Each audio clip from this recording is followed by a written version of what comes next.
you have to register. Well, this is based on the VCP, no? Because I'm using VCP. I'm not sure sa ibang insurance, but this is my personal experience when it comes to VCP.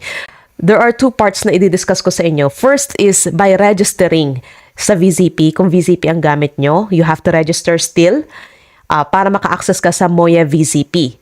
And then the second part is paano ka magfa-file, because you cannot file the VCP or your health insurance kung wala kang account sa VCP. Not the client account, but the online account mo. Kasi you have to create, just like in social media, you have to create an account, okay? So, like I said, in VCP, they have a different process when it comes to registering. You go over to VCP, that's CSED, and then you have to go to the Moya VCP, okay?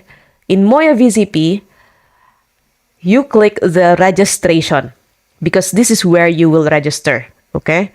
So this is what you need to register. You need the insurance card, yung card mo, email address, and phone.